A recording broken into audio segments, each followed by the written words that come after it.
And we are live. Welcome to episode dos of Los Tres Caballeros, featuring me, Ernest, and Eduardo.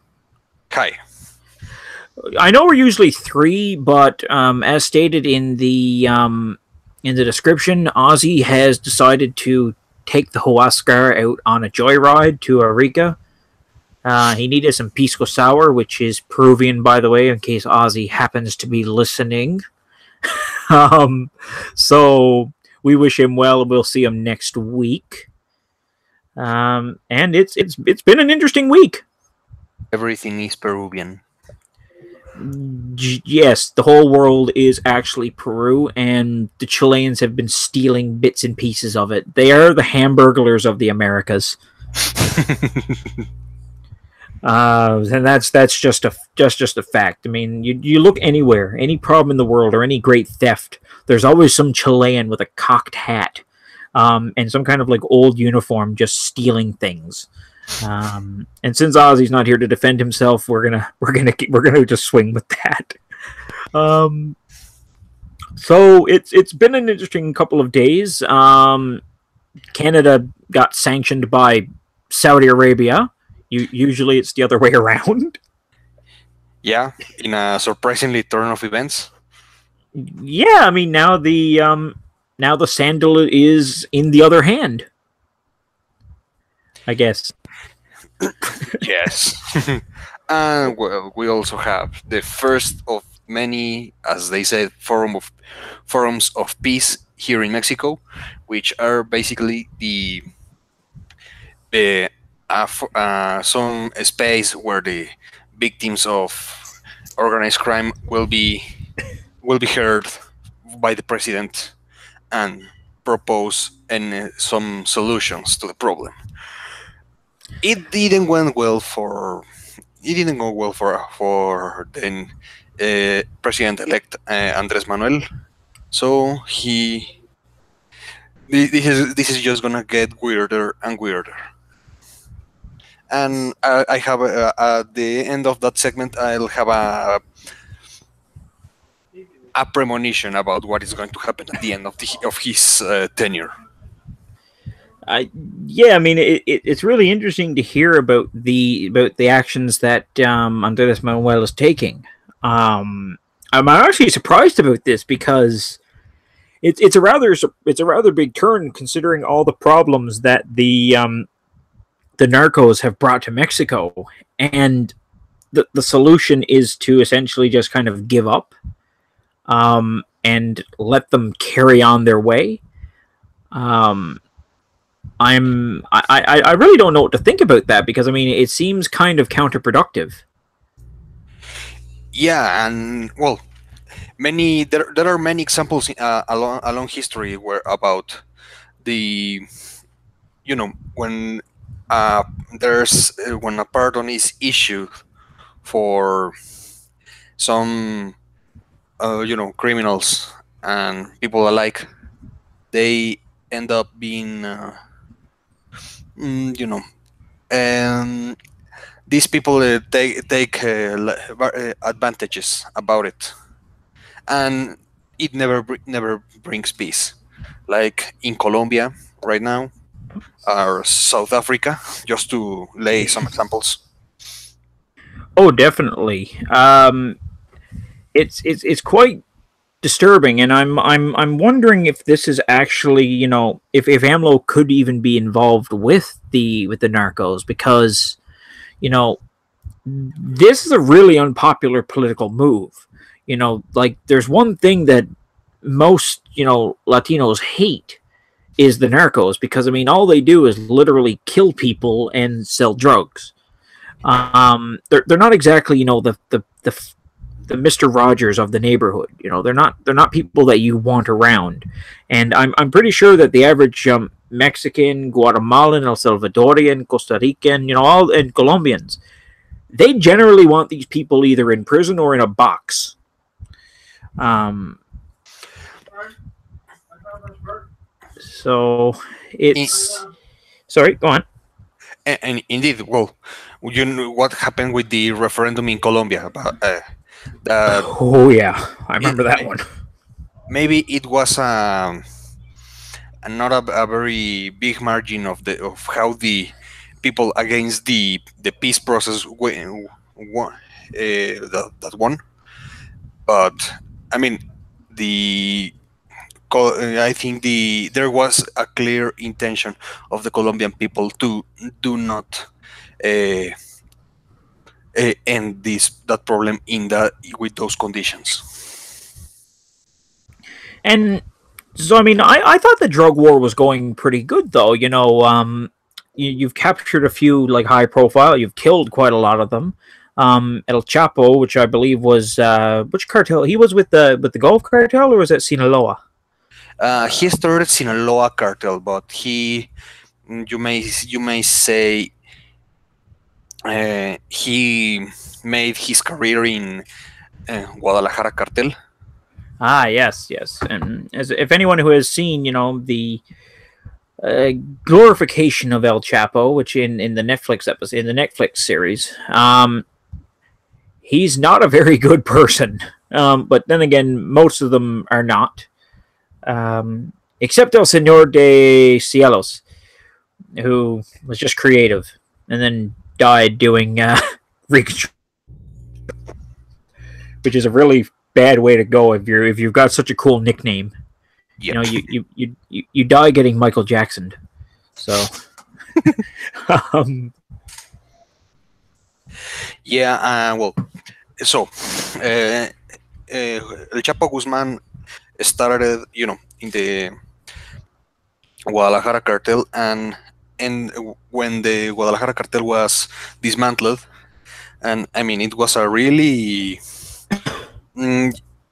it was a really quick process, like a big a quick storm against against the all the organization.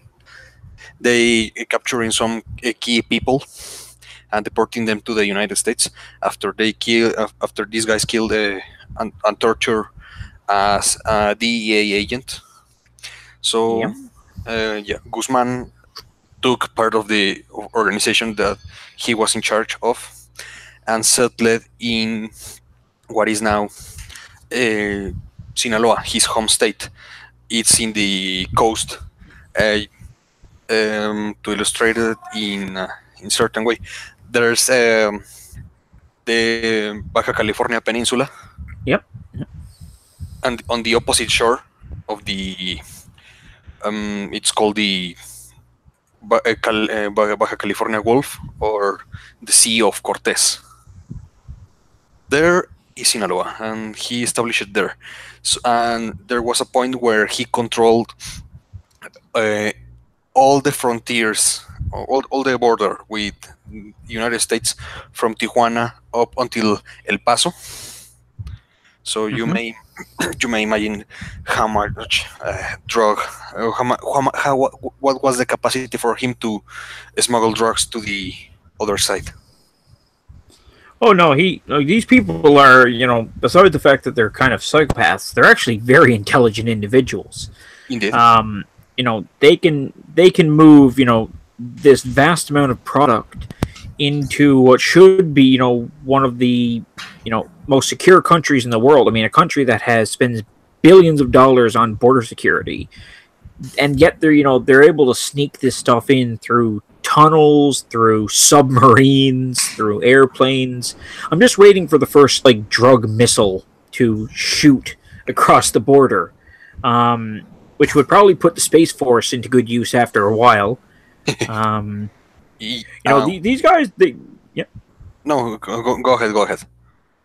No, go on. Okay. Well, there's this. I don't know if you saw that interview that Kate del Castillo and Sean Penn made him. Well, they went to his hideout and interview El Chapo. He bragged about having actual submarines in his service, like even the Mexico's Navy hasn't any submarines, so you can imagine the power he commanded. Well, and I mean, I'm sure he still has some power despite being behind bars. Um, I'm sure he's not like he was, but I mean, when he's gone, there's always somebody who steps up, which is a problem. And I mean, Mexico's drug war has been going on now for what, decades, I believe.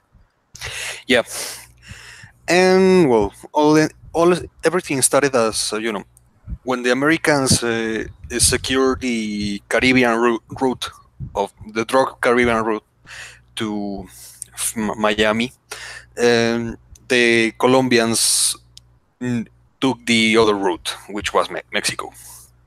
So Mexicans, as we are, we think we are clever than everyone else in the room. Decided to, yeah, I will smuggle the drugs for you. So they charge the Colombian their fee for transporting and smuggling the drugs, and once they were on the other side, they snitch to the DEA, telling them that the Colombians were smuggling drugs and received the bounty they were offering. Yeah, it's crazy. We don't have as much of a well. That's a lie. We have a drug problem here, but it's not like through the cartels. The cartels are not a big thing here. It's mostly biker gangs, which is surprising. And we also have a lot of like a lot of African gangs, mostly like from Somalia and that, and they'll come in and set up in towns. And when in the city I used to live in up in Alberta, there was actually some kind of weird like undercover gang war for a while, and it culminated with somebody getting shot up with an AK-47 like right next to a courthouse, What? at like 8 o'clock at night. And that courthouse is always stacked with like armed police. So they drove in, apparently went upstairs, shot the guy dead, and then got in the car and just drove away and never got them. Next to a courthouse with CCTV all around, and couldn't figure out who it was. And then like 2 days after I left, somebody got stabbed with a machete, like in like this little alcove, like this little place behind like a supermarket where they used to sell drugs. And it was like I could look out my window and see it, and somebody got stabbed with a machete. So the drug problem there was getting bad. So I'm rather glad I got away from that.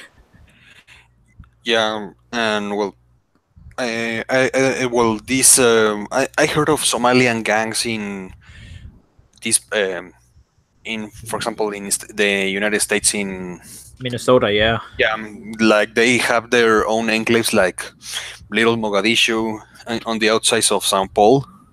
Yeah, it's crazy. And these people are generally, a lot of a lot of the Somalian refugees have experience with weaponry because a few of them fought in the Civil War back in the 90s.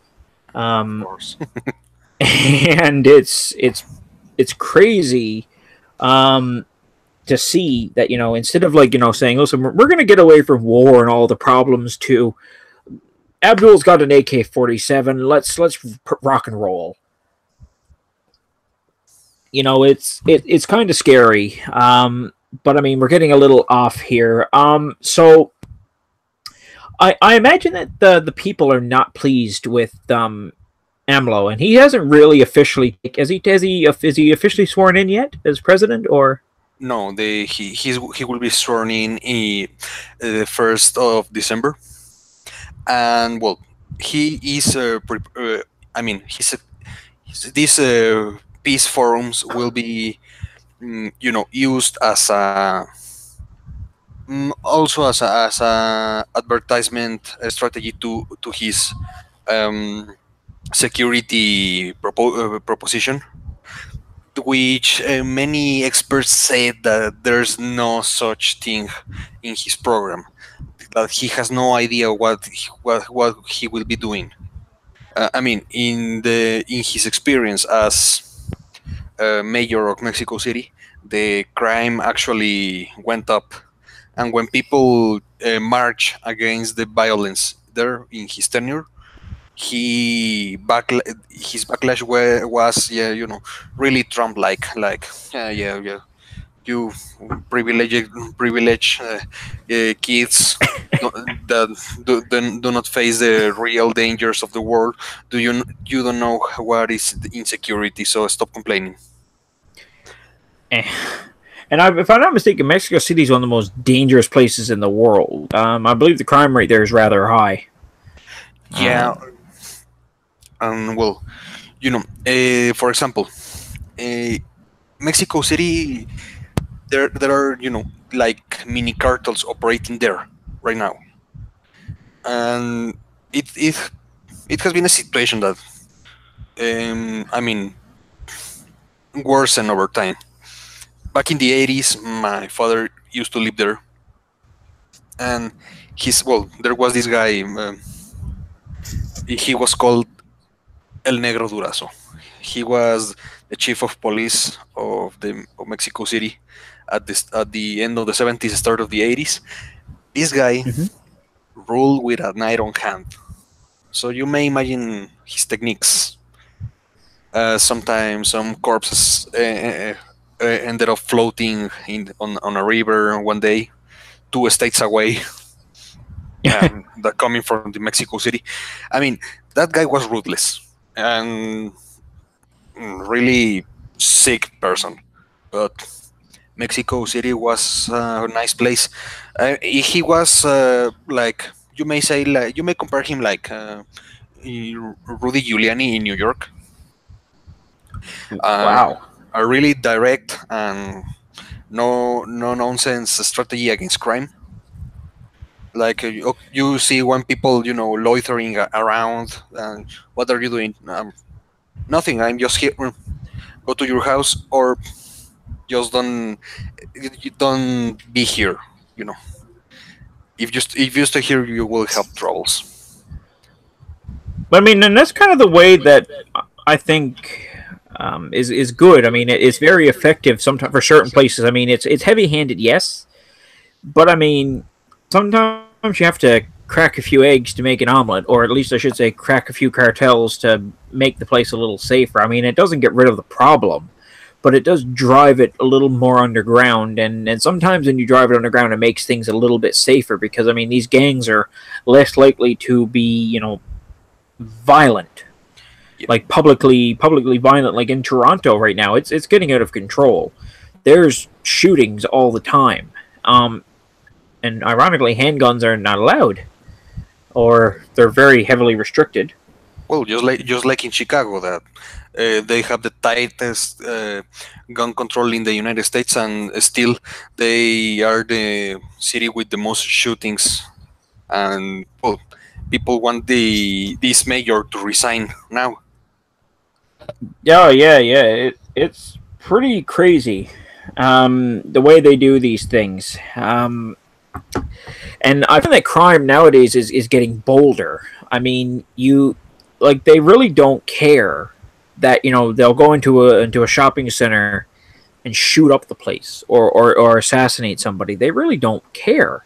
I mean, and it's almost like you hear like what happened in Toronto, like with the gunmen and things like that, or all these shootings, and people just say, well, oh well, somebody got shot today. Oh, that's tough. Well, I better get back to work. Yeah. It's sad. I mean, it shouldn't happen. I mean, here in my town is relatively, well, compared to like Mexico City. It's not even a blip.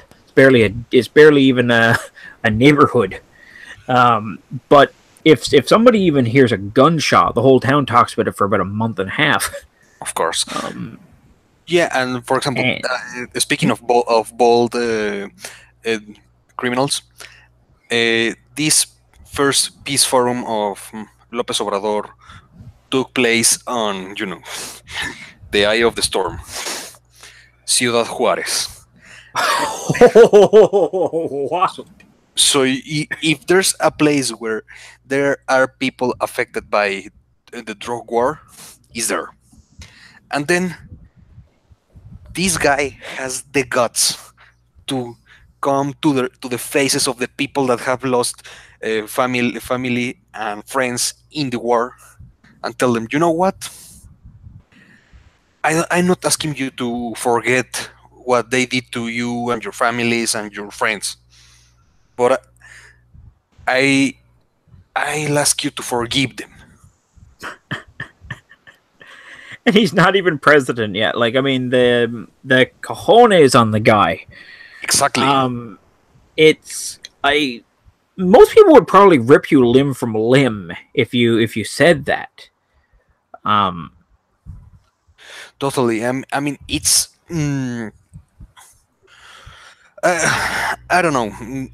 It's unbelievable that this guy is asking people to forgive to these criminals that been terrorizing us for years. I mean, I have a friend from city 3 hours from here, uh, called Fresnillo. yeah, Uh, there was it's like, maybe 300,000 inhabitants. It was a, another hotspot for the in the war against the cartels. So he told me there was a point that you couldn't go out of your house, not even to have a beer on a Friday, without stumbling upon some drug lord henchman that if that so yeah, that you may stumble upon him in a bar, and you don't know how it will end up. Like, there was this common thing among them was there were, this couple, the a guy and his girlfriend. If this drug lord or henchman of the drug lord saw the girl and liked the girl, he basically sent somebody to, um, Mr.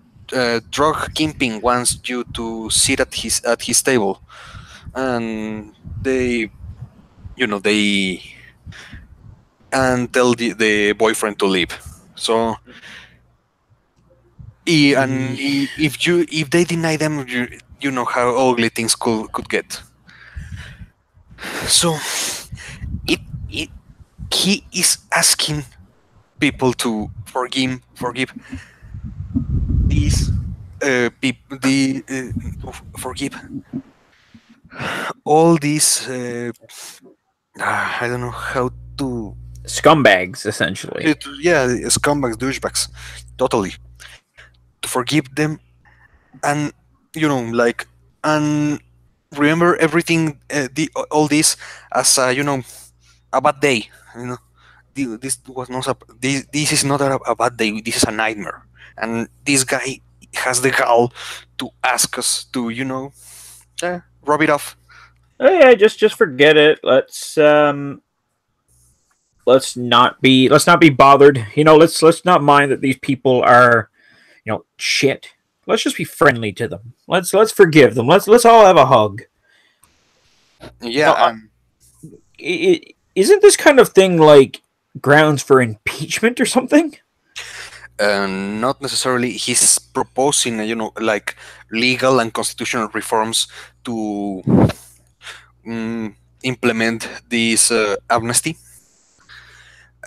For example, he's talking about, creating jobs, cre- giving, like, economical support to people on unemployment subsidies. That will cost a lot of money. Legalize soft drugs like weed. I mean, you can try, but do you think? I mean, they can legally. There's there's this factor that all these public policies are not contemplating. You can legalize all the drugs if you want. You could start giving away all the money to the people in need in this country, but if the there are these big factors that won't let that happen, which are the drug cartels. I mean, they are not only a criminal organization; they are, as Ferdinand de La Salle in his book "What Is a Constitution" referred as a real factor of power. I mean, Oh, I mean, they're just as real as the government. I mean, if you think about it, they have the power exactly. to influence and drive policy. I mean, Well, if they don't like a, well, I mean, no, you think about it. If they don't like a politician, they'll either bribe him or kill him. yeah, and I mean, they have the effective control of some parts of the country, and I mean where they even raise taxes and well, not raise, levy taxes and even make public development, like a new highway, a public electricity, clean water. They are like a government, as apart from the government. They have a real sphere of power here in this country that you just can't ignore it. You need to dismantle that power to all these public policies that AMLO wants to propose to actually work. And how do you do it? It's it's That's a difficult question, because the only answer for example, on this moment I have is, you know, go to the light at the end of the tunnel and kill them all. I mean that's actually one thing I find like in South America. I mean, people like here in Canada, for example, or in America, they generally say, well, we should punish these people with the full extent of the law. Throw them in prison, and that'll fix the problem. But if you talk to I mean, when I go to South America and I talk to people, I say, how do you feel about the narcos? And they just say they'll just look at me, and I mean, without any shred of human emotion, they'll just be like, kill them.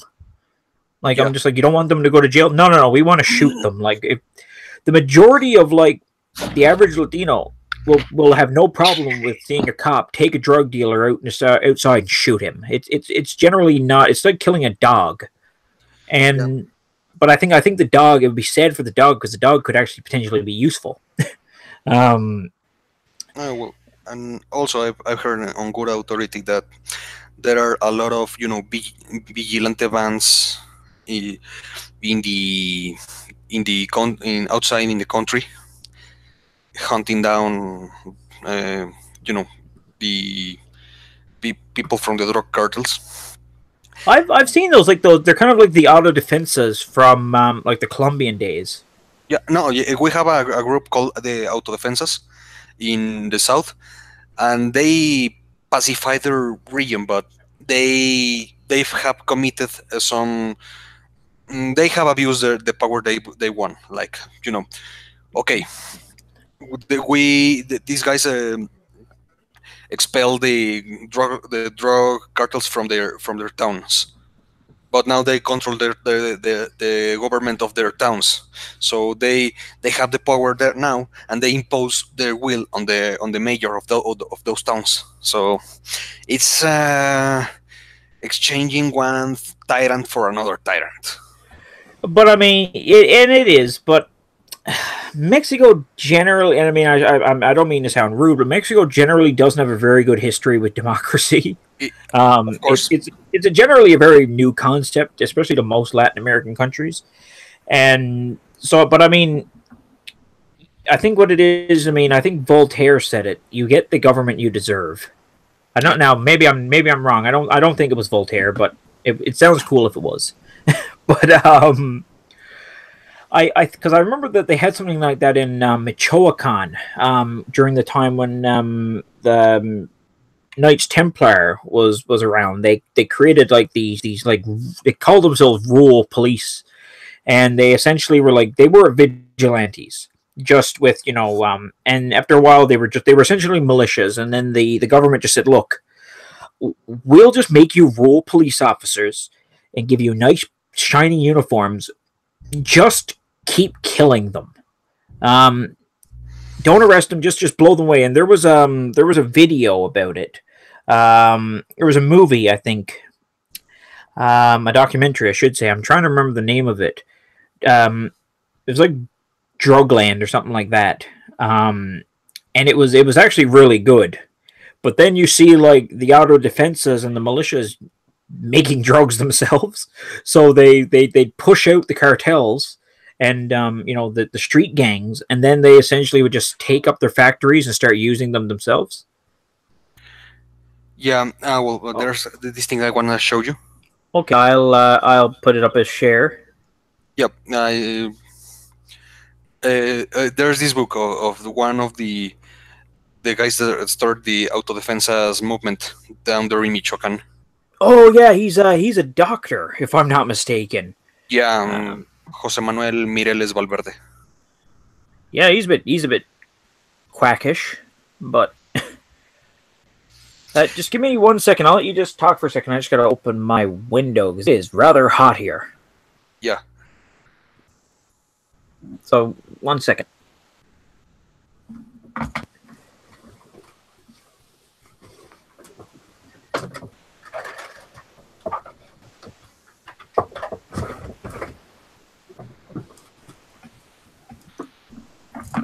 Okay, sorry about that. It's okay. So the well, all this out there has been also, well, I heard it's sort of an urban legend. I don't know how real it is, about this guy who had, well, this ranch in the north of the country in Tamaulipas, which is in the northeastern part of Mexico. So this guy had his ranch that has been in his family for generations, and someday these some hitmans for some cartel came to the ranch and said, we want to buy. And he said, I don't want to sell. You sell us, or we'll take it from you. So he went full Leonidas and said, Molon la ve. And he pay off all his the people that were working in his ranch. And some night this hitman went after him in his ranch. He had some weapons in the house and fought them as he could, and I think it's supposed that he took like 4 or 5 guys with him to the grave. Wow. So he was like this guy was like a rallying cry for in like people was like, oh, what, well, good riddance. I mean, I hope I hope we never see those people again. And supposedly there with these auto defenses and this and what is being said of this guy, it's been let me see if I can tell you the name of the guy. Yeah, I'll have to. Yeah, because I'd be interested in finding that out and looking into this a bit more. Yeah, it's I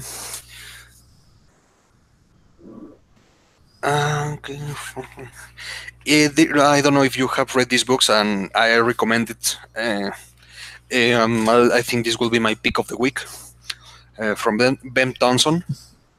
His series of book Badass. There was Badass. It's about like badass characters of history. There's another Badass, the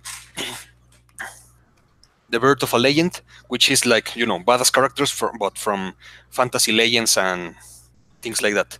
And this other book called Badass Ultimate Deathmatch, and he wrote about this guy. It's called One second. Here it is. Alejo Garza Tames. It's supposedly this happened in November 14 of 2010. So it is pretty recent. I mean, I don't know how much investigation this guy Ben Thompson put behind his writing, but if he considered that to be worthy of being published, I mean, I think that there's something of truth behind all this. And people is starting. I don't know. I'm not gonna tell you that there's a generalized movement of people starting to stand up to the cartels because people is afraid, and with a very fair reason. The cartels have all the guns. Well, I mean, they are fortunately they are not much. They are not much for the army, and when they face the army, they have one foot in the grave already. But the problem with these people. But I mean, there's still enough. Sorry. I mean, these people don't play by the rules. The army have to play by the rules. And another thing that Andrés Manuel López Obrador has been, it's really inconsiderate to the men and women in uniform. So they even have published an open letter directed to him about if you asking that he gave them a little respect. And no, I mean they deserve it. I mean they're definitely underpaid, and I mean I can't see morale being too high amongst the federales. I'm sorry. Can you hear me now? Mm-hmm. Yes. Okay. Yeah. Just had to make sure. I can't imagine the morale is very high amongst the federal police. So I mean, to have him come up and pretty much just say like, okay, we're gonna pretty much spit on you. It's really not going to help, and I think it's actually going to make a lot of these officers either, quit or just even become corrupt or participate in, maybe not with the cartels, but like just in general. And I mean, it weakens the integrity of the Mexican police forces. Totally, yeah. And I mean, also the drug lords, the drug cartels have published, big advertisements in some cities, like directed to the military that come work with us. We can give you a better payment. Think of your family, like that. No, I mean, and they've before. I mean, you look at Los Zetas. That's how they started. They started out, as soldiers. And then they realized that they could be a lot better paid if they worked for the cartels. Exactly. And so I mean, and that's one thing the cartels have an advantage over the federal forces over. I mean, they have money, and they have a lot of it. And I mean, what's $100,000 or something to a cartel that's pulling in $2 or $3 billion a year in drug sales? I mean, that's nothing. They can afford to pay the commandos or the Marines or anyone with special training, a large sum of money that the Mexican army is not going to be able to meet. It's if you look at it from a business standpoint, it's a competition.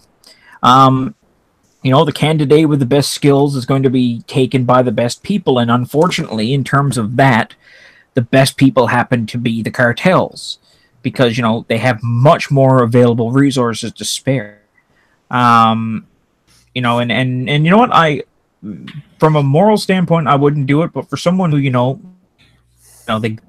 I can honestly understand them taking saying, listen, I can make $50,000 a month or whatever the amount is, and all I do is provide a bit of muscle, or I can just sit here and stay as a soldier in the army, make I don't know how much it is. I'm not even going to pretend to make an amount because in case it sounds insulting, I'll make, I don't know, like $3,000 a month or less, and I imagine it's less. So, and you know, get shot at by drug cartels and people with, you know, no education. You're still richer than I'll ever be. Fuck this. I'm joining the cartels. Um, it's I can't blame them. Yeah, and well, fortunately, they imprint a real sense of service and discipline in the soldiers. So, I mean, the drug lords' message of, you know, join us have resounded among them, but there are others that, yeah, I may not be getting a lot of money for risking my life, but it's the right thing to do. It's Well, I'm it's in service of the nation. sorry.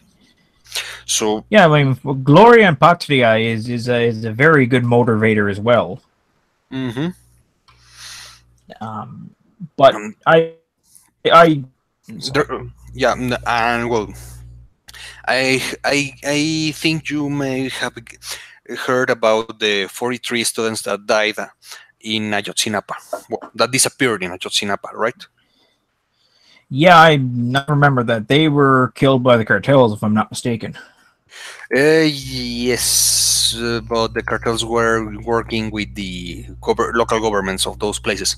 So every, you know, every fan of or well, every follower of Lopez Obrador is uh, historically, well, the prototypical follower of Lopez Obrador um, has taken the cause of these kids from Ayotzinapa. I mean, what are they going to do when they, well, effective their messiah, AMLO, decides to give them amnesty to the responsible people of the killings of Ayotzinapa? Are they just gonna, you know, rub it off and continue with their lives? Like, okay, he pardoned them, so we should continue. Show must go on, or what? I I think now I'm just curious, and you might know this a bit more than me. I mean, do you think this would give groups, say for example, the Zapatistas, you know, maybe this might give their movement more of a boost in terms of membership? Because I mean, I know in the past they've been a nuisance. They have never really posed any sort of threat, but I mean, with this kind of activity, I mean, and traditionally people like the Zapatistas are against the cartels. I mean, they're technically enemies. Do you Yes. think that this kind of thing would you know send you know recruits their way as well? No, you know, the Zapatistas are they're still there, hidden in the jungle, but and they have a well, they have issue their statement and a statement with with the position with their position towards AMLO. They are against him. That, you know what, nothing is gonna change with this guy, and that was my premonition, my prediction about what is going to happen at the end of AMLO's tenure in 2024. Mm-hmm.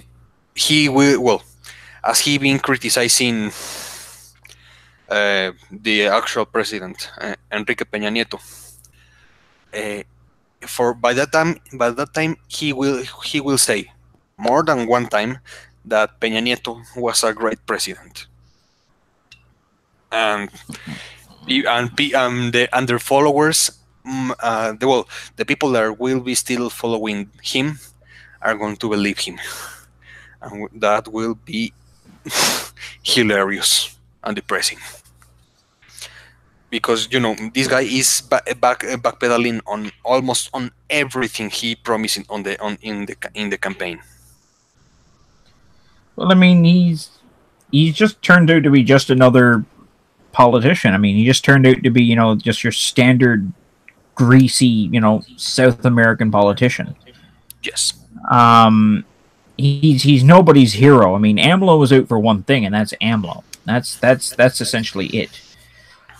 And maybe some friends from the PRI, which I'm actually really surprised. Like when you told us last week on our first episode that he's bringing in these dinosaurs from the Revolutionary Party.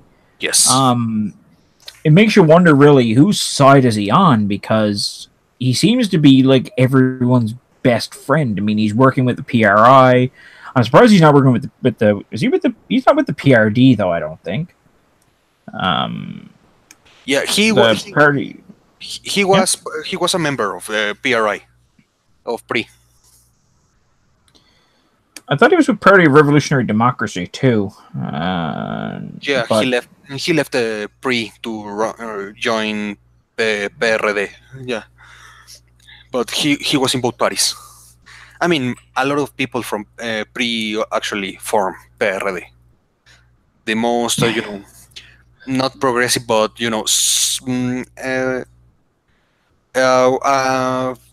because this party of the Democratic Revolution, it's like it started as they say, a Big Tent party, and ended up as but the visible heads were like leftists, so it's people understand that it's a leftist party, but supposedly they started with people maybe even libertarians and conservatives and people that were fed up with what was happening at that time in PRI, which was a special some kind of hostile takeover by some the technocratic wing of the party. Okay, now I've got you. We've really got to dedicate like one episode just to like the phenomenal mess that seems to be Mexican politics, because it's a jungle. Oh yeah, no, it is. I mean, I feel like I should have like a little guide and a lot of machetes just to be able to get my way to the ancient temple that is like the leadership of these parties, because they're all dinosaurs. Except for Beatriz Mojica, she's not really too dinosaurish. But now I think we can move on a little bit north here. We've had a good chat about what's going on. Saudi Arabia has really decided to up the ante on Canada, to the point that they're actually trying to disrupt our economy. All because we don't like what you're doing to a woman's rights activist and her brother. Would you mind not being meanies? And the Crown Prince Mohammed was just like, nah, we're gonna mess you up. And by God, they have. I mean, how much of a big trade partner is Saudi Arabia to Canada? I believe they have investments worth up to $100 billion in the Canadian economy. Well, so I mean, if you look at things in the grand scheme, it's not massive, but it's going to hurt. Of course. But we can hurt them as well. I mean, and I don't know why our prime minister kind of has this "if you kill them, they will win" kind of thing going on. So he's not retaliating. He's trying to offer the other cheek. He is. Well, and either that or he's trying to spread both. Because, but again, without apologizing, I should say, I'll give him one thing: he didn't back down yet.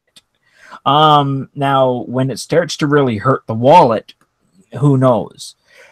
Now, I'm actually not opposed to giving Saudi Arabia the middle finger. I actually think they're a back-ass society, in terms of their culture and government. I mean, it's literally, if you go back in time, it probably hasn't changed in the last like 150 years, except now they have cars and private yachts. Their culture and you know the way they handle law and order and things is still pretty much the same. I mean, they actually just crucified somebody, like Well, literally crucified them. yeah, I heard of the public executions that they are, breaking records from the past, from the last years. These last 3 years, they've been breaking their own records. Like, oh, we're in March, and they have sentenced 100 people to death, and to be, beheaded Come on, in a Texas, you public can do and better. on a public square. And I think Texas can. I think Texas needs to catch up. um, well, I mean, maybe they need to stop using the chair. I mean, and go with something a little more eco-friendly, like the Saudis do. Because I don't think the Saudis use the electric chair. They're a little more cold steel types. yeah, But they actually just crucified somebody. They're talking about like they're saying like they're trying to run this PR campaign that we're not like this weird backward society that tortures people and hurts women. And then they crucified somebody. Like and the only reference you can find to it of another crucifixion is the Romans. So I mean, they're a little bit above, yeah, Pontius like, Pilate. well, I don't know what they are aiming at with their PR campaign, and then crucifying people, because it's not like you go outside on the street and what are you doing, crucifying this douchebag. No, that doesn't happen in the civilized world, not even here in Mexico. I don't even think it happens. Oh, no, it really doesn't. I mean, you generally don't wake up in the morning and say, what am I going to do today? Well, I've got to work, and then maybe at lunch I'll go to the stoning. Oh yeah, of course. We generally don't behave in this matter because I'm some people might screech racist, but we're civilized. We don't believe in sticking people on 2x4s and nailing their hands to them, or beating them to death with rocks for showing an ankle. But I mean, what they're trying to do is they actually have significant interest in our wheat, actually too. Like they own a lot of Canada's grain. So what they try to do is divest their interest and actually hurt the farmers, who will then hurt the government. But here's the best part: they did a meme. They created an infograph or some kind of picture, and this is from a verified Saudi Twitter account, and it said, I've got it here. It's actually a plane going into the CN Tower, like 9/11 style. The tweet, and it says, yeah, the tweet. I'm gonna try to see if I can send it to us. Because it is quite fun. Because it says, there's an old Arab saying, "He who sticks his nose where it doesn't belong doesn't like the consequences," or something like that. And I got something stuck in my throat. But let me just see. Saudi Arabia threat. For some reason, my Google has crashed. Lovely. Saudi Arabia Canada tweet. Oh my god, it's already on Google. Thank you, Google. Because this is actually honestly pretty scary. And I'm just gonna bring it up here, and then when it does, I'll share the screen.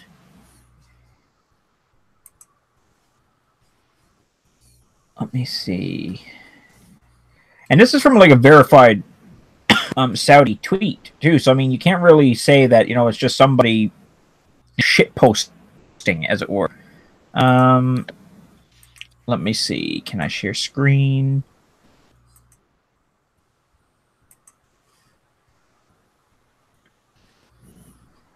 Okay, let me see. Can you see this?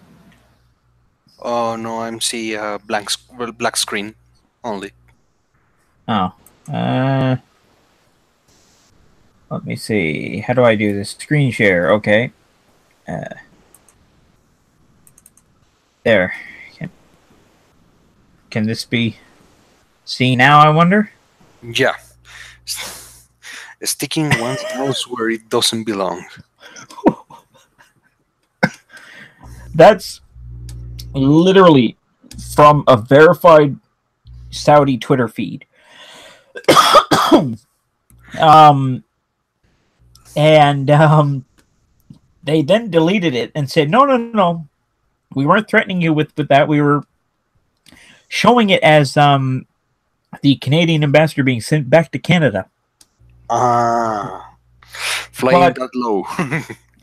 and yet, if you notice, everything else is black and gray in the background, but only the Air Canada plane is highlighted in color.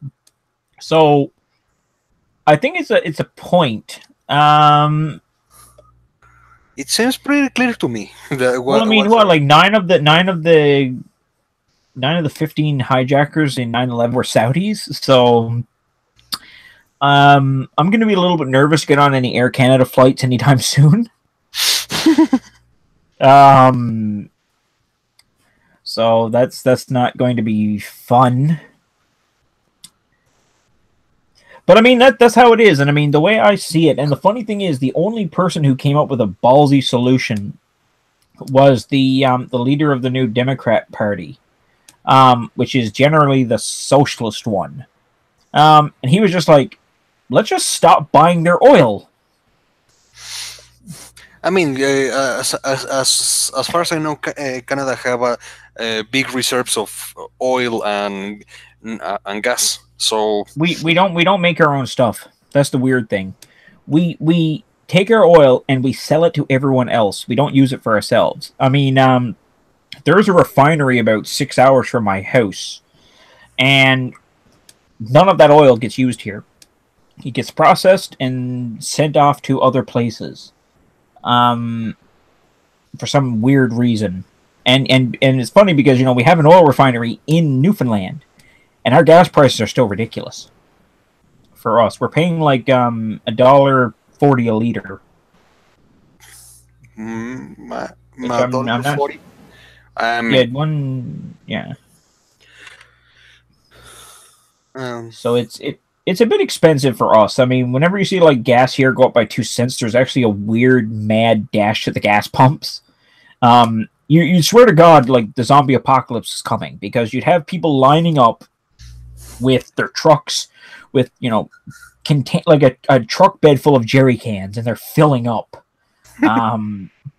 I've seen it. I remember one time the gas went up by 4 cents, and there was a lineup of cars onto the street, and people had like 4 or 5 like big jerry cans, like filling them up and shouting at their families to hurry up and fill the gas before 12 o'clock came and the prices went up. Yeah, well, as I've seen the price, it's $1.40. The equivalent to Mexican pesos is 20 pesos and 39 cents, which is almost the equivalent of what we are paying here for 1 liter of gas. Oh, so you guys are generally getting the same as us then. It's still overpriced. Yeah, and well, we have this problem, that we import a lot of the fuel we use. Yeah, and Mexico is a big oil producer. Yeah. So, I mean, there are people that, well, it's a problem that goes backwards. We can talk about it in another moment. So, going back to this Saudi thing, I think the Canadian government was also selling weapons to the Saudis, right? We are selling them armored fighting vehicles, which are apparently being used in Yemen. Oh, And now the Saudis want to cancel that deal, which, I honestly have no problem with. I mean, as I know it's worth, several $billions, but we really shouldn't be giving guns and weaponry to people with such wonderfully bad human rights records. I mean, I think the Saudis, I mean, they're getting to the level of, it's getting a little bit out of control. Yeah, and well, they are like they're bombing in Yemen is, as to put it mildly, is really indiscriminate. Oh yeah, but I mean, the funny thing is, and they say like they're saying that now like this will give them permission to interfere in Canadian internal affairs because apparently telling them not to arrest human rights activists is meddling. Yet the Saudis spend a lot of money building mosques in Canada. I have no problem with institutions of religious worship generally, but I really don't like the Saudis very much, especially their brand of Islam. It's not really the kind that you want. It's very, the Wahhabi. Yeah, it's the extremist Islam. So I really don't want their money. I don't want them building mosques. I don't want them, hiring the imams. I don't want them investing in my government, in my economy. I want them just to literally stay in their sandbox. And that's the pun intended. I want them to stay in their sandy shithole, as Donald Trump would say. Because I really don't like the Saudis. I think they are literally probably one of the worst places in the world.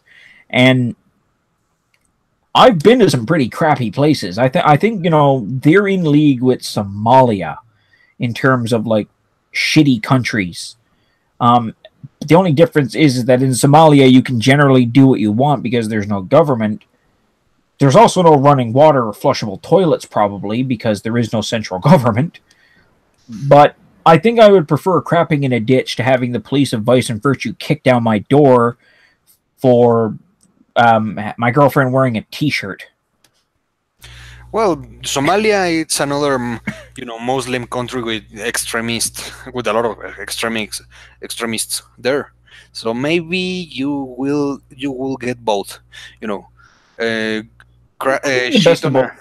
shit on a trench and then having you arrested because your girlfriend was wearing a t-shirt. That's probably honestly true. I mean, I hate to say it, but El Chapo is looking like a very reasonable alternative. Well, he, built schools and roads and electricity infrastructure and all. Which is good. Which is kind of sad when you say that a mass murdering drug lord is better than a sitting government. Well, it's better than a bunch of warlords. I mean, El Chapo knows that he depends on the goodwill of the people, so he procures it. But these guys doesn't need the goodwill of the people because nobody is interested in it in Somalia. Sadly. No, like I used to have a friend. I don't really speak to them anymore, but they live in Riyadh in Saudi Arabia, and I'd be talking to them, and then they disappear for like an hour, and I'd be like, "Oh, what's going on? What happened? Oh, someone from Yemen shot a missile at us." Shit. And it's like, "Oh, that's good." I mean, there's I don't know how it's going their proxy war against Iran there in Yemen, but they're getting their asses kicked. It's pretty embarrassing because they literally have a shitload of them. I shouldn't be swearing so much. I'm sorry, but they literally have a ton of American military grade equipment and training and American instructors, and they're still getting their butts handed to them by people who pretty much went into a tie with Saddam Hussein. And God. We all know how easily Saddam got trampled by Uncle Sam back in the 90s and in the 2000s. Yeah, and well, I mean, yeah, I am starting to comprehend why the Saudis are, making friends with Israel now that Iran is posing a real threat in the region. And yet, that's another thing. Now, I mean, Iran and Saudi Arabia are, I really think, the two bigger threats to the world.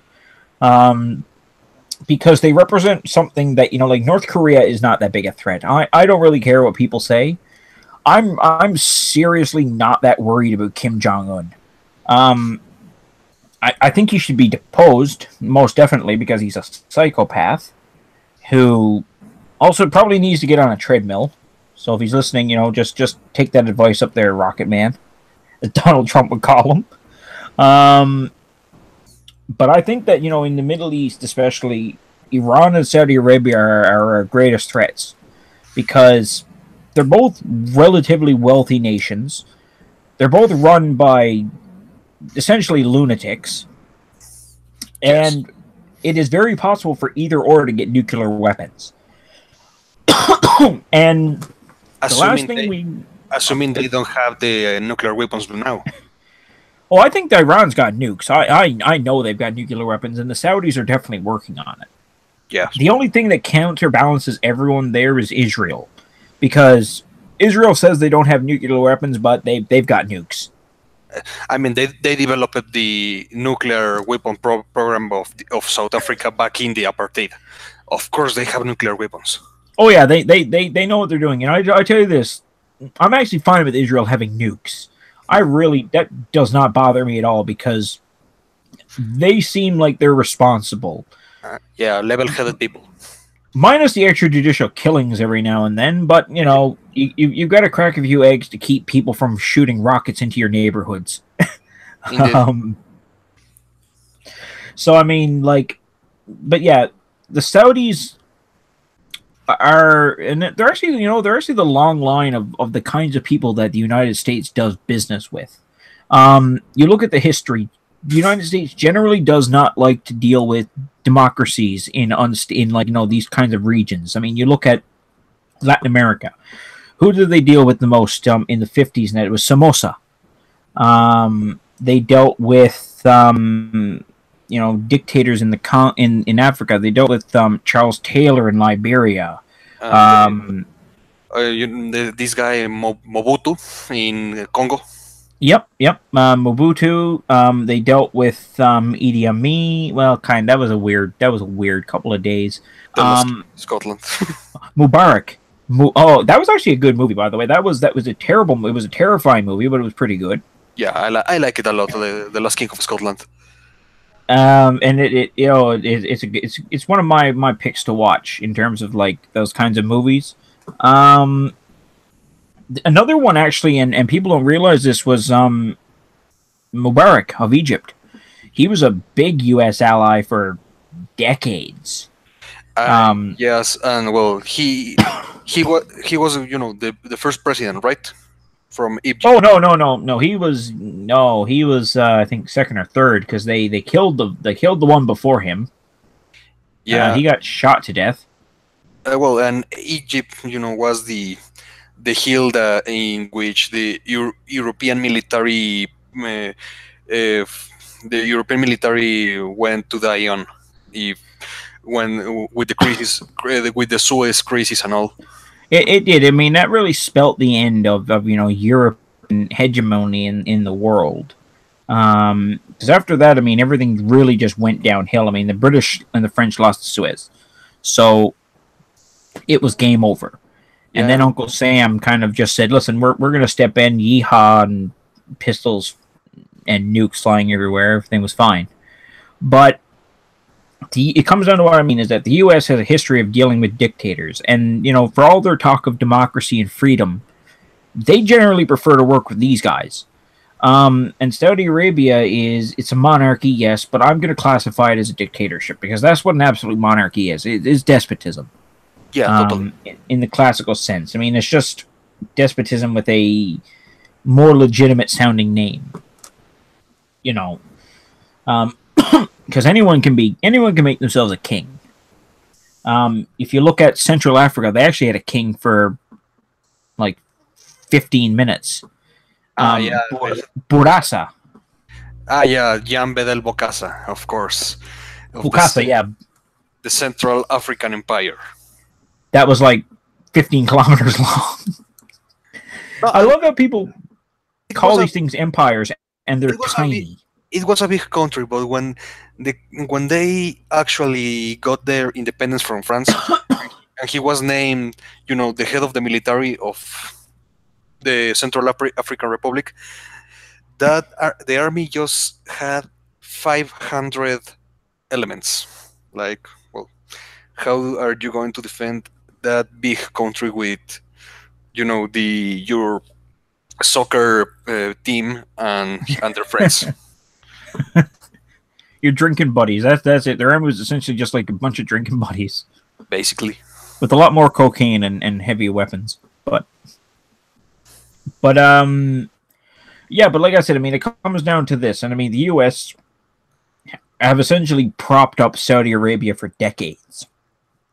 And well, I mean, and now they don't really need to, because I mean, when the price of oil exploded, the Saudis just got filthy rich, and with that, they started doing all this mosque building, and in a sense, that is influence, that is political influence, and it's not good influence, because the last thing you want is to be lectured. I mean, this is why Canada, I'm surprised that we haven't really started trying to mess with them, because we shouldn't be getting our fingers getting a finger wagged at us by essentially something that's just as shitty as the Roman Republic or the Roman Empire was. I don't feel like I don't feel like I should be getting a lesson in ethics from Pontius Pilate. And that's just Pontius Pilate was. Well, I always see Pilate as an example of taking difficult decisions in difficult times in difficult places. So, well, it's complicated. Okay, maybe he's not a good example, but you know what I mean. I'm just trying to say that what I mean is somebody who we shouldn't be taking lectures from people who like to use 2,000-year-old methods of punishment. Oh, of course, as standard business. And if I was Canada, I would just take it in strides. I would just say, like, okay, you're going to... Well, actually, here's what they're also doing, actually. I was reading about it earlier. They've also pulled out a lot of their medical students from our hospitals and our doctors. And that they told their citizens who are, being funded to come to Canada and get specialties, you have to come back in September. There's no excuse. We want you back. Get out of Canada. It is haram. And they're complying, or no? They're generally going to do it because I mean it is a despotic monarchy. So I'd really shudder to think what would happen if somebody said no. You can't really refuse a royal order. It generally doesn't end well, especially places like that. For God's sakes, they're just letting women decide. They're just letting women drive. I mean, I'm pretty sure giving a shit about your feelings is not high on their list of things right now. Indeed. But like I said, I mean, Canada has a lot more economic power than Saudi Arabia. And so the fact that, we're even letting them, irritate us or actually hurt us, they're actually starting to hurt us, is insulting, because I mean, if we really wanted to affect change there and bring about women, no, listen, I'm not a feminist by any means, but I still think women should be able to vote and drive cars. I mean, that's just common sense. I mean, that's just human decency. Yes. You treat a woman as an equal. And I think if I was Canada, I would be like, listen, you're not going to do this, and then you're going to lash out at us. Well, boyo, we're going to bring down the full moose knuckle of Canadian, economic power down on you. We're gonna drown you in maple syrup and hockey pucks. Essentially, we're gonna throw a beaver at. I don't know what we would do. Throw a beaver at them or something. I can't say we can deforest them because they're just sand. We're going to essentially piss in their swimming pool. That's what I think we should do. Yeah, Um, I mean, if I were Justin Trudeau, I will try to start waging an economic uh, war. an economic war against Saudi Arabia, and I maybe would go a step further. uh, I would actually encourage a constitutional monarchy just to piss them off. and of course, playing a long propaganda game of uh, go west, life is peaceful there. Well, I mean, I don't even think a propaganda war would be very hard to win. To lose, Well, I don't think it'd be easy to lose because I mean, you just say, listen, we let women walk outside the house and wear pants. What do you guys do? they barely let them drive. They still haven't let them drive yet officially. There's apparently there's like a couple of month like cool down period where they allow men to get accustomed to the fact that a woman it doesn't have to sit in a car with her family members and Yes. in the back seat.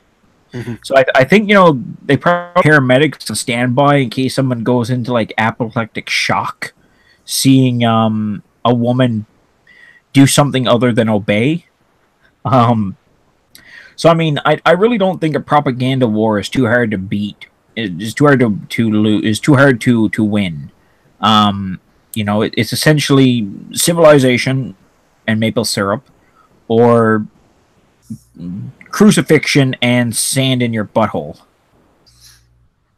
Yeah. Um, Well, I mean, since there are, being commercial wars being waged, I mean, maybe trying to, well, no, I don't think it worked, but, trying to get Trump into the train of, you know, waging an economic war against Saudi Arabia will be beneficial. But since the sanctions against Iran have been restored just recently, I don't think Trump will be interested in.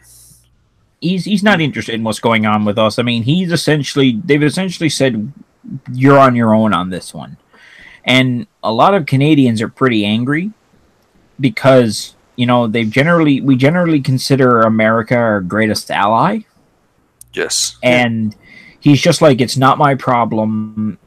You handle your own business. And I guess I mean, it's good and bad because we're an independent country. We shouldn't have to rely on the United States to fight our battles. Indeed. So maybe we should just look to Mexico. Have some kind of maple syrup taco alliance against Saudi oppression.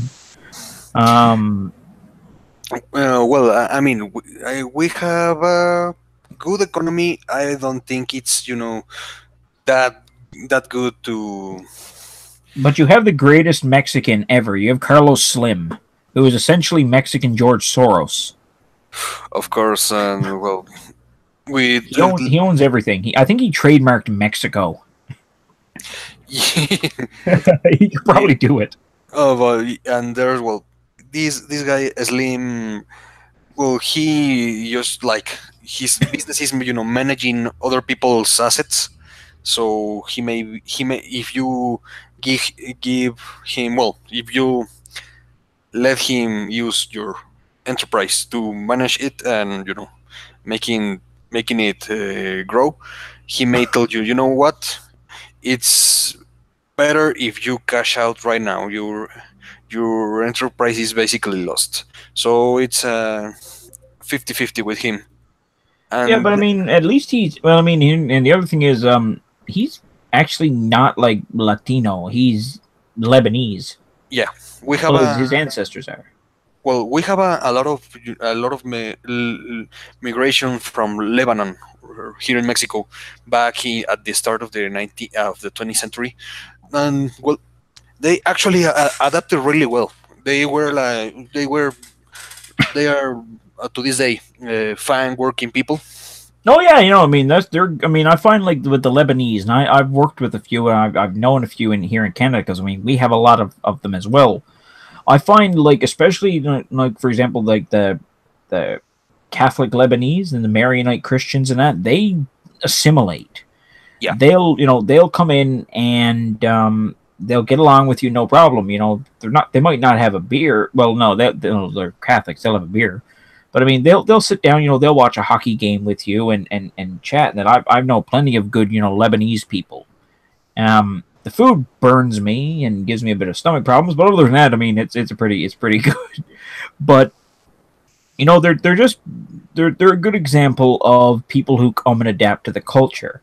Yes. And speaking of, you know, culture and adaptation, there's one other thing in Canada I just want to bring up. We're having our own statue issue. A statue? You know where you know, in the States they were pulling down the statues of Confederate veterans and that. Oh yeah. You know, here we're taking down the statue of our first prime minister. What do I? Because he wasn't very nice to the Native American peoples.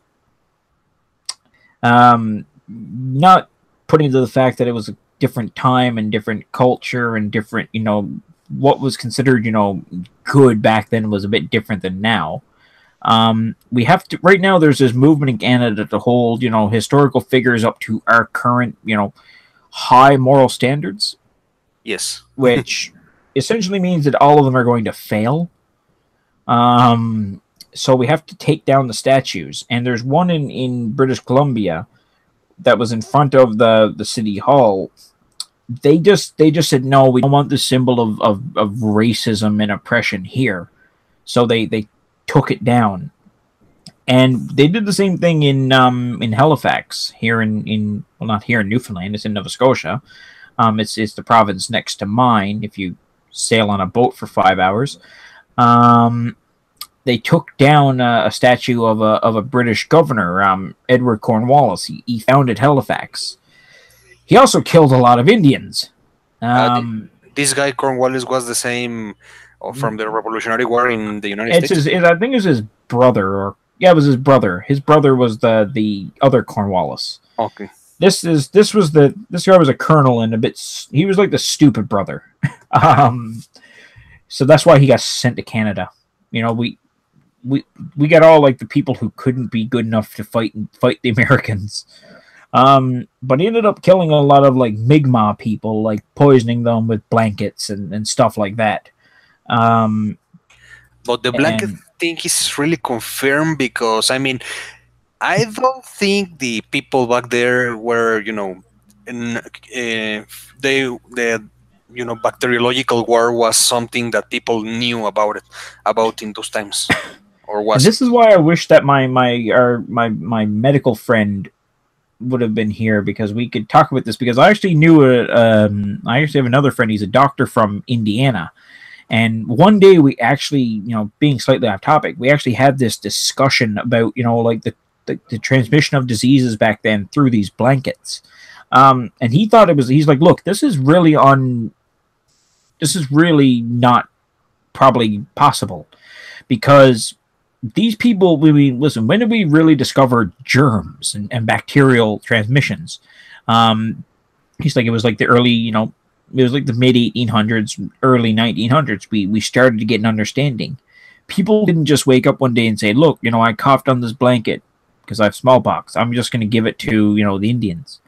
I think that he thought that it was just trading that, you know, and through that trading, they ended up getting sick. Because, I mean, you were exposed to people who had smallpox. I mean, that's what killed the Aztec Empire, which will help weaken it, was, I mean, the smallpox. Yes. If I'm not mistaken, one of the leaders, Cuauhtemoc, he ended up dying of it as well. I mean, they all got wiped out. Moctezuma died from the smallpox, but was it? No, I thought Montezuma was strangled or hit with a stone. No, that was Atahualpa. Yeah, that was Atahualpa. Oh, sorry. No, this guy Cuitláhuac was the one that died from the smallpox. Yeah. Moctezuma was stoned, and Cuauhtemoc was hanged. Oh yeah, that's embarrassing for me, because I've got broken spears, and I've listened to it about 6 times. We've really got to do a Mexico stream in the future, because I mean, Mexico is just fantastic, like the culture and the history, and you seem like someone who really enjoys your history. Yes. Like That's why you got to come up to Newfoundland sometime and see my library. It'll make your mouth water. It's just all history books. Um, but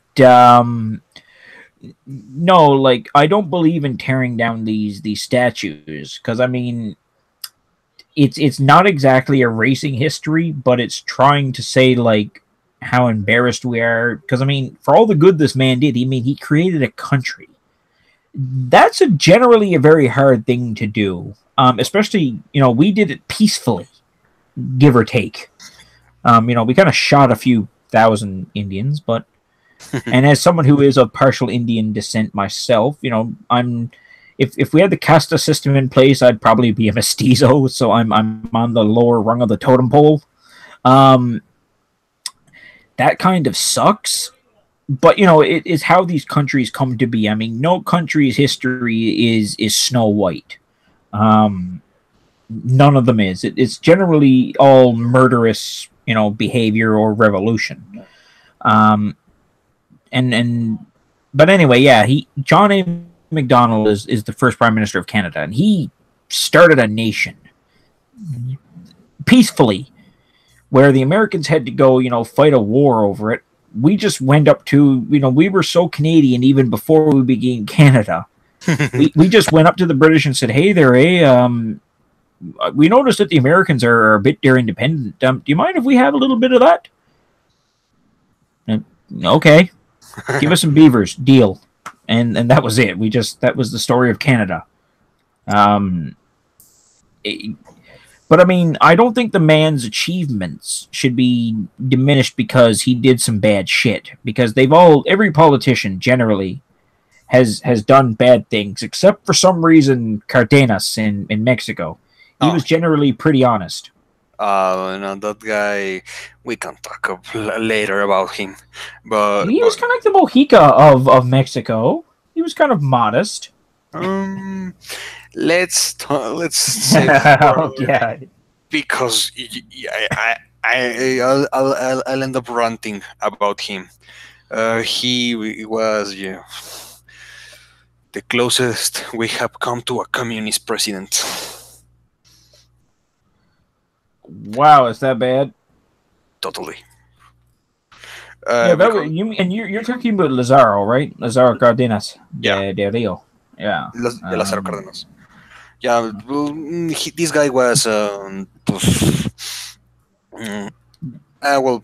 it's the consequences of this guy of his tenure are still resented to this day.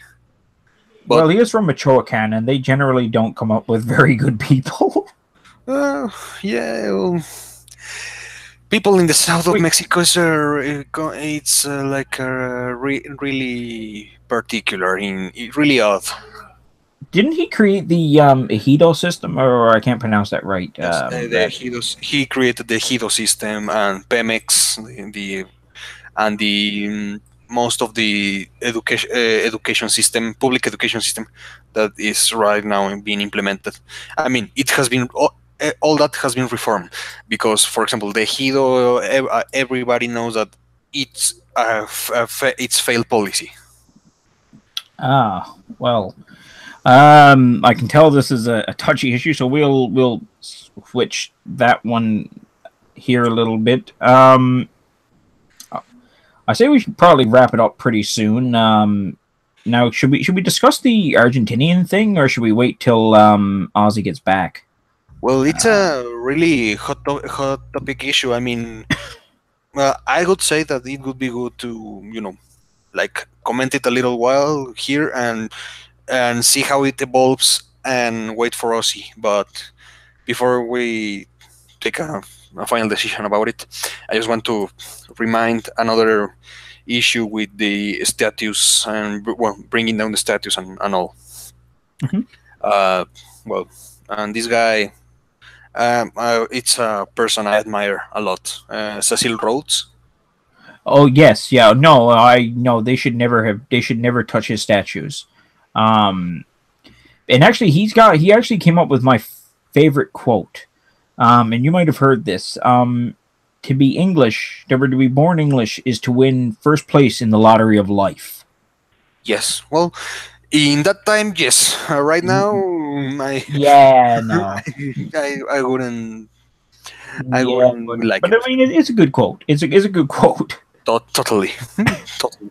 Um, are they trying to take down a statue again?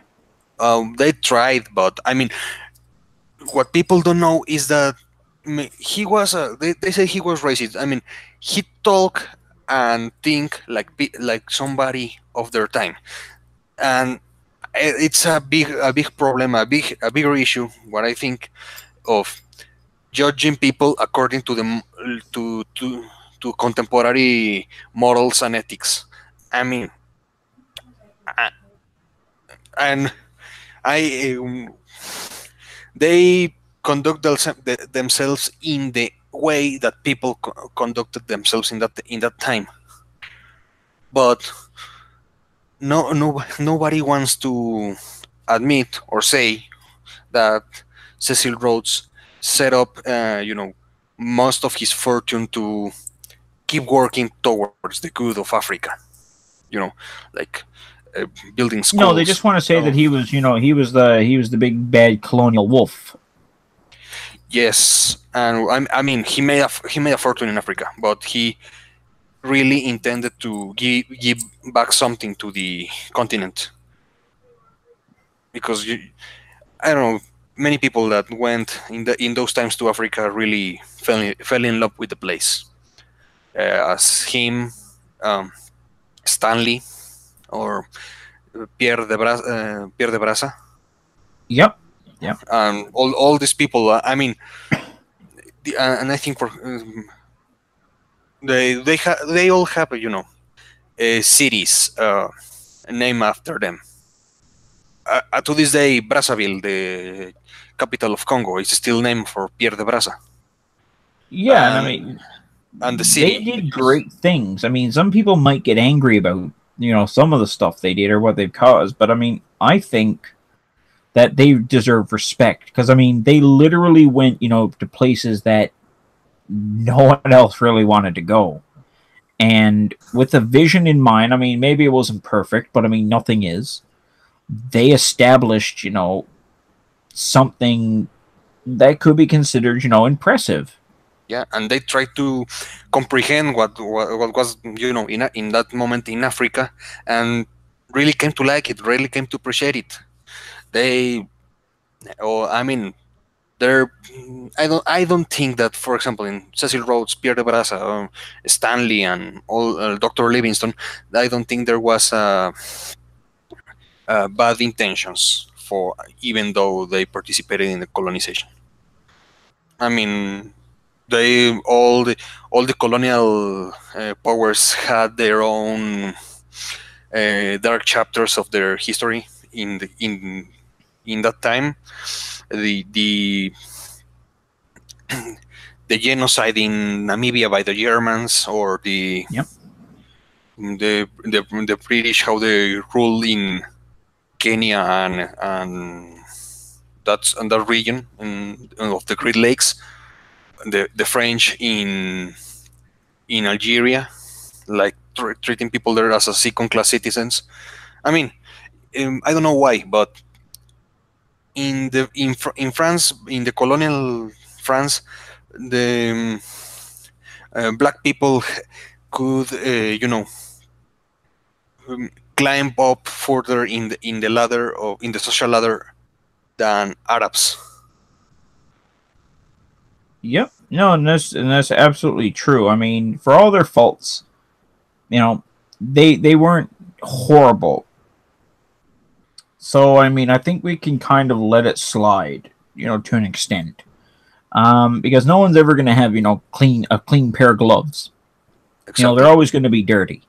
And speaking of evil colonial peoples, the city council of the largest community in my province, St. John's, our capital, decided to rename Discovery Day, which is the day that Christopher Columbus came here, or not Christopher Columbus, Giovanni Cabato, John Cabot, came and discovered Newfoundland. They decided that since people had already lived here, it wasn't fair that he discovered it, so they changed it to St. John's Day. And a lot of people got angry because it's just the name that we've always had. And I mean, the provincial holiday is called Discovery Day. Because they said, oh, well, it's not right. He discovered this. He didn't discover this. He caused the colonization and slaughter of indigenous peoples. Which is partially true, but as once again, I'm going to have to tote around my Indian card, so I can get away with saying this. But the people who would have a problem with the indigenous with the colonization of Newfoundland really can't complain because they're actually all dead. We kind of genocided them, half and half disease, and then a few people got trigger happy, and it just went downhill from there. But you know, I'm trying to sound, you know, I'm not trying to sound like an asshole. Well, yes, I am, but you know what I mean. They're really not around to complain anymore, and the people that are here, you know, we can't help it. We can't help what happened. We can't change the past or make it better or make it worse. We can only just say, whoops. And that's really all you can do. I mean, even, you know, the Spanish could say that for most of Latin America for all the shit they've caused. They can only just look at it and go, whoops, we kind of messed up. Sorry, guys. We'll give you some Spanish citizenship if that helps. Yeah. I mean, a lot of people also complains here about, you know, the Spanish and how they're like, you know, painting them in a really bad light, which I don't think they were that bad. For starters, better than the Aztecs. I mean, they people here tend to paint the Aztecs as poor victims. They didn't deserve their fate and all. I mean, Aztecs were like really douchebags. They were savages. they sacrificed people. Totally. And when the when the Spanish landed in Veracruz shores, they called they invited the natives to form a village, they being part of the Spanish Empire and all, and they accepted because the king wouldn't charge them a hefty tribute like the Aztecs, and the religion that the Aztecs imposed on the other tribes didn't ask, you know, for human sacrifices, and the god of the Spanish didn't require tribute in blood. Yeah, no, and they also kind of caused it when the Spaniards showed Montezuma a Bible, and he just kind of went like, "Nah, I don't want this thing. Get rid of it." I mean, that wasn't a very good example of respecting another people's culture. Yeah. But then again, I guess cultural respect really wasn't the priority back then, as it is here now. But getting back to it, I don't think that they should change the name of it, because I mean, for all like I said, for all the people's faults, and this ties into like what I said about Rhodes and what you said about like Pierre de Braza. John Cabot kind of did a big thing. He got in a boat powered by sails with limited amounts of food and water, and then sailed across an ocean. Yes. I mean, even now, that's not an easy thing to do. You kind of need a lot of training to sail it. And he did discover it. He was the first European, besides the Vikings, but they didn't know about that, to discover North America. And discover Northern America. Columbus already did all his fun shit. But he actually got the better place. He got Hispaniola, which was just lovely, and it had fruit and half-naked women and all this. It wouldn't have been good for a Saudi. It would have been good, but it was pretty good for an Italian. Yes, and for example, that's another thing about Christopher Columbus and his arrival to the Caribbean. By that time, who you call them? The Taino Indians, weren't they? Or Well, the Caribs. the Taino, yeah, Taino. Well, they were which were like cousins with the Caribs. The Caribs were another kind of savages. So many people said, "Oh, Columbus enslaved and slaughtered the poor Taino people." Yeah. Oh, they were doing that for years before. If he wasn't them, well, I mean, this is totally not an argument, but the Caribs will, make short work of them, and Caribs were really into cannibalism, also. Yeah. It's a complicated thing, and I mean, there's no such thing as that one perfect, lovely culture. Exactly. It's really all we can do. I mean, I think we should just say, we can admit that, for example, Montezuma was not a good person generally. For the times he might have been a noble ruler. Same with Cortez. The same with Pizarro. The same with John A. MacDonald. I mean, now if we look at them under a 21st century lens, I mean, these were horrible, horrible people who were probably in league with Hitler, if you want to look at it through a social justice perspective. But, yes. I mean, hell, everyone was. I mean, God, I don't even know who would be spared. I mean, Stalin, but, that's just because they like him. Or Mao. Mao did nothing wrong. Oh yeah, of course.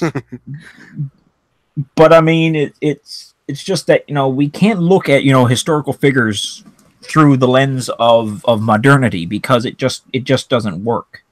It was a completely different time. It was a completely different era. That the way of thinking was different. The way they viewed race relations was different. Their idea of tolerance was convert to Christianity or we will kill you, or speak English or else, this kind of thing. I mean, if we get worked up on this, I mean, we can't have statues of anyone, because the next generation is just going to say that these were horrible individuals. I mean, they might say Ocasio-Cortez was a monster, and any statues that I shudder to say this, that they put up of her, although it'll probably happen if she wins, they'll have to be torn down because she doesn't fit the mold of what we want a good 22nd century person to be, or she wasn't good enough. You know what I'm trying to say? Yes, I mean, eventually the progressive people of these days will be the tyrants of the future.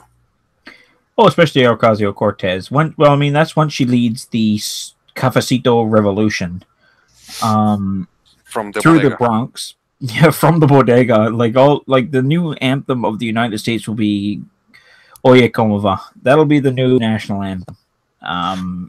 Santana will go down in history as a founding father.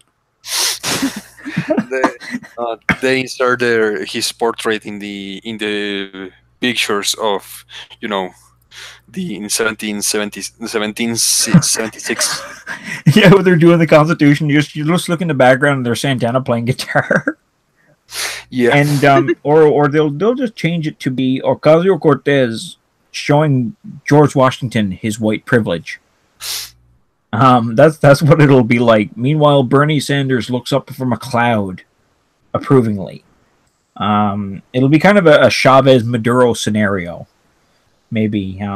The eternal comrade Bernie Sanders, educating his representative on Earth, Cafecito.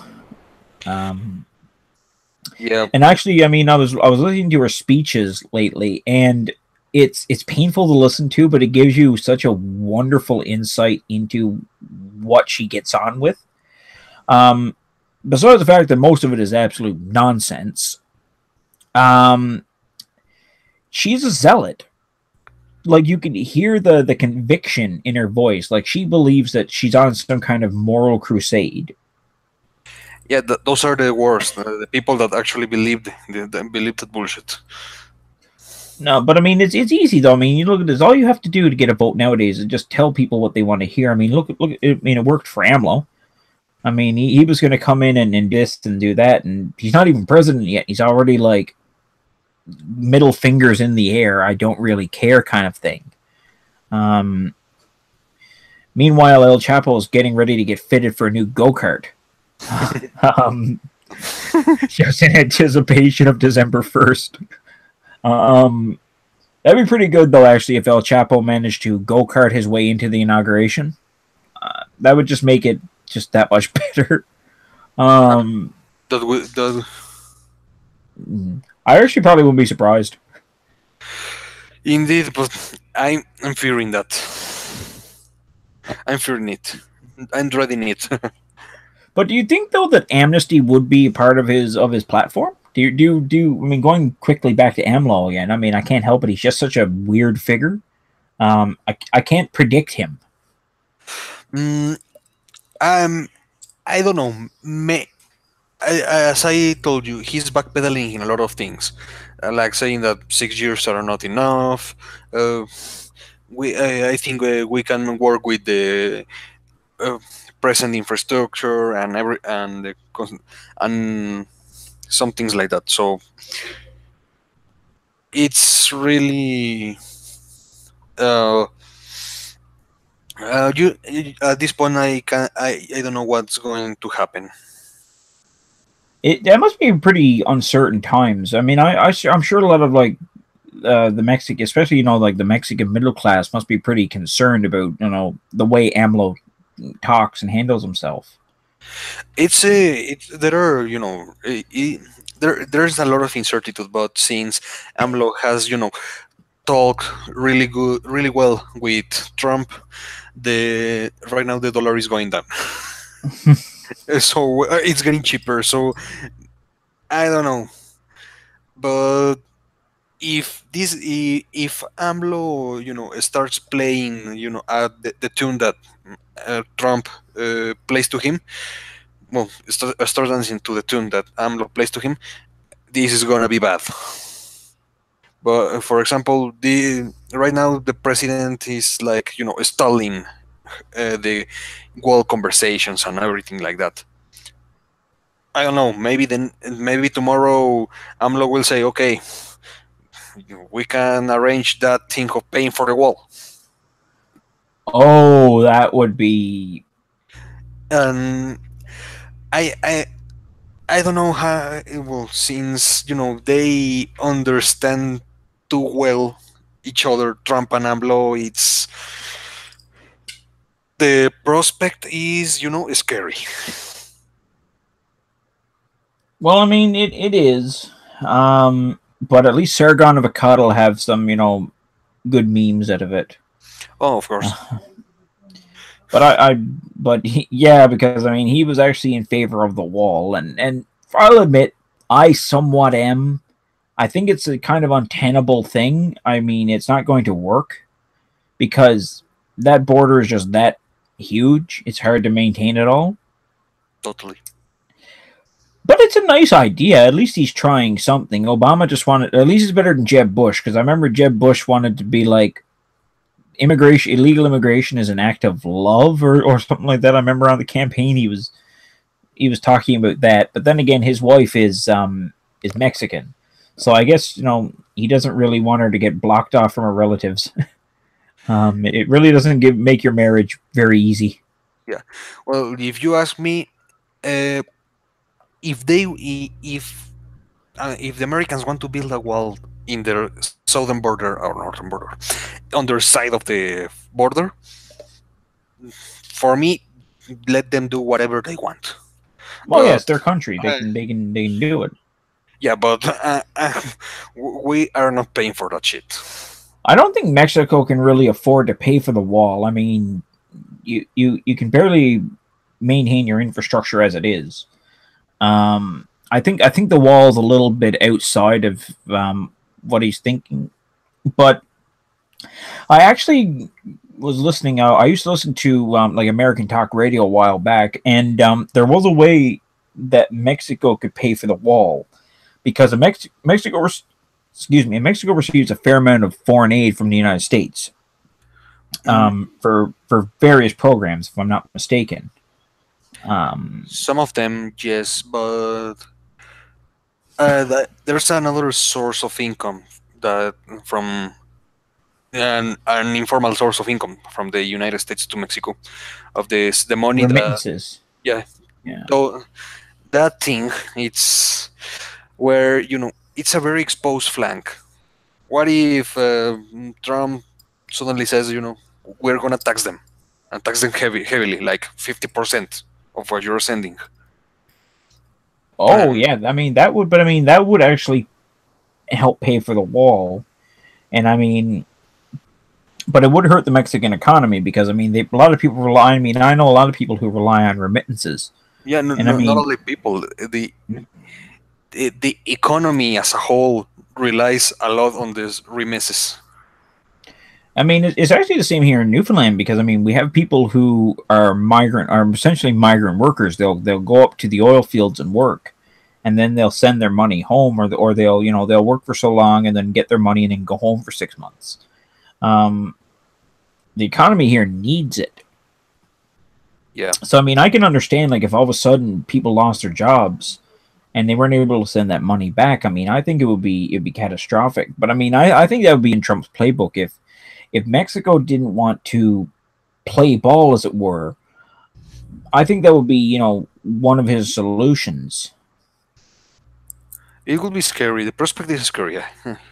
I definitely agree with you. And I mean, it's the same with us now with this Saudi spat. Especially when they released the don't stick your nose where it doesn't belong kind of tweet. Yes. I mean, that's a threat. I don't care which way you look at it. That's essentially saying we're going to ram a plane into you. And one thing the Saudis know how to do is knock down a tower. They're pretty good at that. They're the Wreck-It Ralphs of the Middle East. So, well, actually, I should say they're more of the Thelma and Louises, but instead of going off a cliff, they just go into buildings. Oh God, that's not a good sound clip. but no, like I just really don't like Saudi Arabia, and I really think that most Canadians wouldn't, or most people in general wouldn't blame me, especially after they threaten to ram stuff into your property, and kill your citizens. But yet we're still giving them military grade equipment for some strange reason. We're saying like, we protest what you're doing and how you treat your citizens, but we like money. So, and the human rights thing, don't worry about that. That's just a Twitter thing for posterity sake. Take this armored vehicle, use it on who you want. Just don't run over any dogs this week, please. We'll just don't let the Prime Minister see it. Okay, thanks. Have a nice day. Yeah, you too. The circle of jihad continues. Sadly. No, but I mean, like, you gotta admit, it doesn't make sense. You criticize a country for the human rights record, and yet you still sell them military grade equipment. It's mental gymnastics, and preparing to hit yourself in the face in the future. No, it is. It's like those people who attach like a metal. It's like people who step on a rake that they've left out in the yard. And this is what we're doing now. We literally gave weapons to the North Korea of the Middle East. The most gay-hating, women-despising, misogynistic, toxic masculine culture ever. The absolute this is antithesis of what the Prime Minister himself apparently is against. Indeed. And yeah, and it's just like, well, I'm a feminist, so I'm gonna sell these I'm gonna sell these women hating guys a bunch of tanks. Have a nice day. You know, because I like money. But I mean, and they gave us like $11 billion for those things. They're very expensive military weapons, and they're essentially tanks with wheels. That's what they are. They are like very well armed equipment. They're the LAV 3s. They're like top of the line military equipment. Even the U.S. wants these things, so we really shouldn't be giving it. I mean, I think it would be on the line with giving it to, you know, North Korea or Bashar al-Assad. I think it would be on that line of things. So yeah, it's the mental gymnastics are fun to watch, but also incredibly painful. Yes. So, but I think with that, my friend, I think, you know, it's almost 11:30 here. We've been streaming for about 2 hours. I think it's time we call it a good old night and save our energy for when Ozzy finally gets back from his joyride. yeah, and well, then next week we'll be covering what happened in Argentina this week on the abortion vote. Yeah, we definitely will, and we're going to try to bring you guys a bit more of a structured conversation, because sometimes especially me, and I to you, Eduardo, man, I apologize for sometimes going a little off the beaten trail. Oh, me too. I mean, it's a less problem here. Well, we're just having fun. I mean, this is more or less just having a blast and just having an intelligent yet silly conversation every now and then, and having fun doing it. Exactly.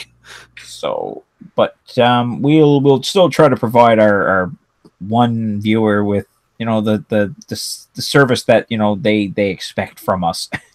So we'll keep getting bigger and better, and we'll try to capture Ozzy so he just doesn't go off and do Chilean things anymore. So I guess anything you want to say before we end the stream there, Eduardo? No, just thank you for watching. I hope you enjoy it, and stay tuned for next week's episode. Yeah. Have a good night, everyone. And enjoy your week. See ya. See you later.